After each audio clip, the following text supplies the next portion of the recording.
If you are into gardening in Kenya, you should consider starting a gardening YouTube channel in Kenya. And in this video, I am going to share with you a broad overview and 5 phases that can help you be able to start a gardening YouTube channel in Kenya with an objective of turning it into an income generating online business.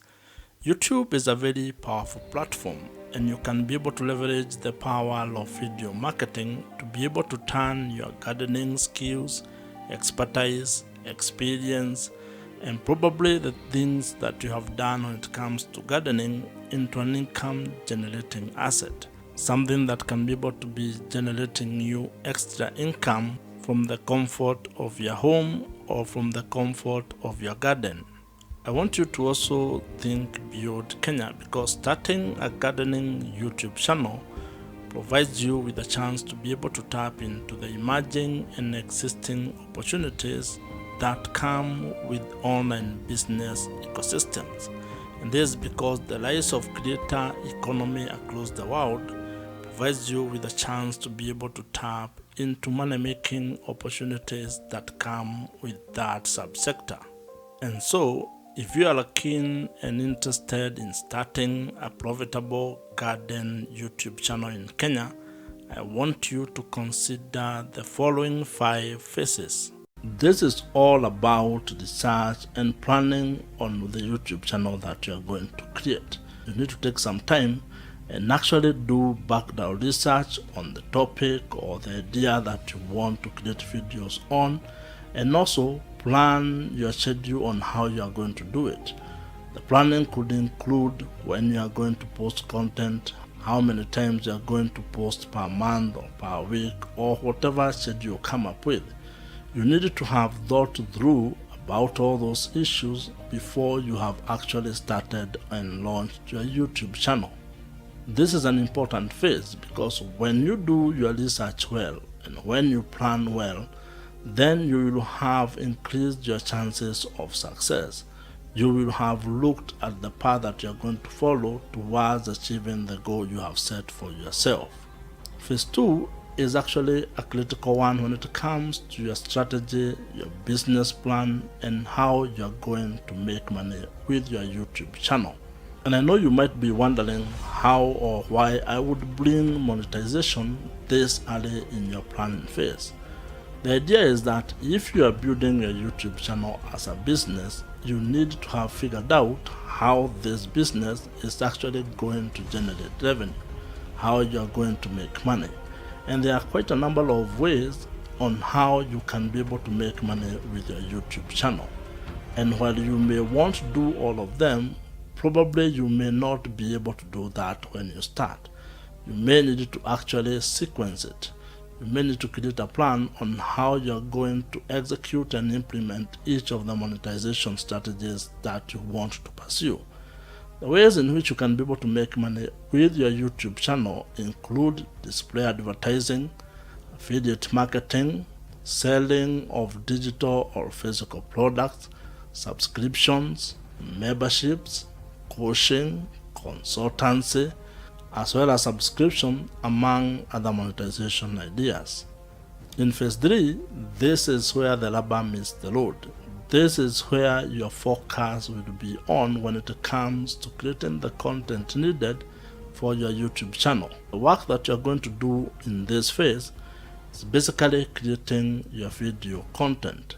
These are things that you had actually thought about, researched on, and planned on how you are going to do it. You already have sort of a schedule or cadence on how many videos you are going to produce each week or each month. And all you are doing in this phase now is actually having those ideas or executing on those ideas.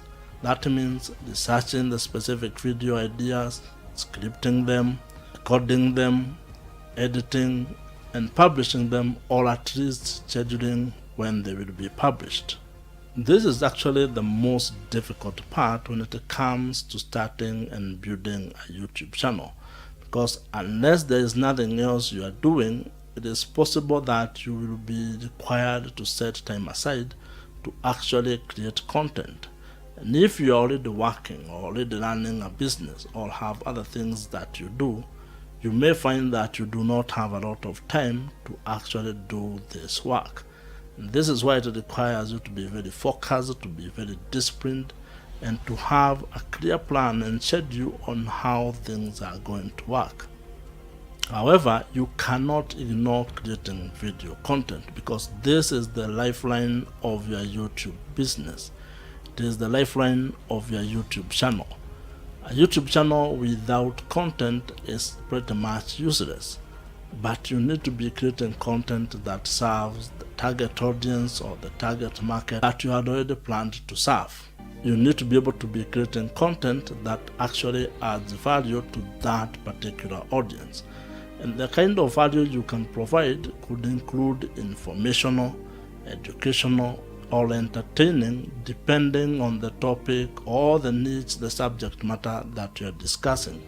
When growing any sort of a business, whether digital or otherwise, you will need to actually take a lot of interest on the performance metrics that you are getting. And this applies to your YouTube channel as well. And the good thing about this is that YouTube has actually one of the most powerful backend when it comes to analytics. You can get a lot of information on how your YouTube videos are performing, how people are engaging with that content, and very many other metrics that become very important when you are growing your YouTube business or your YouTube channel. You need to take time to actually analyze that data, because that might actually inform your strategy in terms of content or business, and also audience engagement going forward. And this is something that you need to be doing on a regular basis. But at the same time also, you need to be careful not to spend a lot of time on analytics and forget to continue creating content. Probably should set aside some time, probably maybe once a week or once a month, when you sit down and look at the data to inform the next phase of your YouTube channel. This phase is all about scaling and growing your YouTube channel. And there are a number of ways on how you can be able to do this. And I would probably think of 3 ways on how you can be able to grow your YouTube channel. You want to grow it in terms of the content that you are creating. That means you may get to a stage where you want to actually increase the number of videos that you actually publish.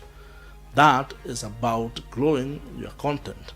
It may also include the quality, whereby maybe instead of doing many videos in a week, you do one that is of very high quality.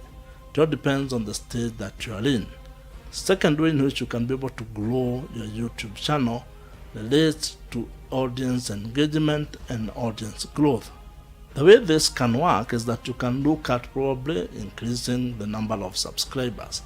And while that is not one of the best metrics to actually measure the growth or success of a YouTube channel, it is a good vanity number or vanity metric number to actually have, especially if that makes you feel good.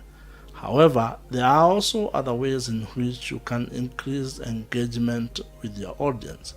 You may try to look for ways into actually putting that engagement or taking that engagement into a platform that you actually own.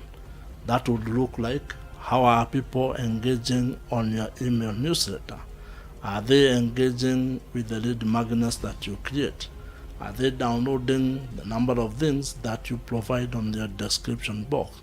Are they commenting? Are they liking your videos? You need to look at all these metrics of engaging your audience, because you want to create an engaging community. The third way to grow or scale your YouTube channel, and probably this is one of the most important if you are looking at your YouTube channel as a business, is increasing your monetization strategies. You may have started by making money through one way or one idea or one strategy. But at this level, now you want to diversify your income streams. You want to create multiple streams of income, which also ends up de-risking or minimizing the risk that come with relying on only one source of income. It means that you need to look for ways to actually generate more revenues from your YouTube channel. And that might mean incorporating a few other monetization strategies that you probably have not already started working on. So in your planning, think of 5 years, 10 years. That kind of framework will actually help you when creating a business, and also in terms of expectation management. If you have enjoyed this video, watch the video on your screen right now. Subscribe to this channel if you have not, and I'll see you in the next one.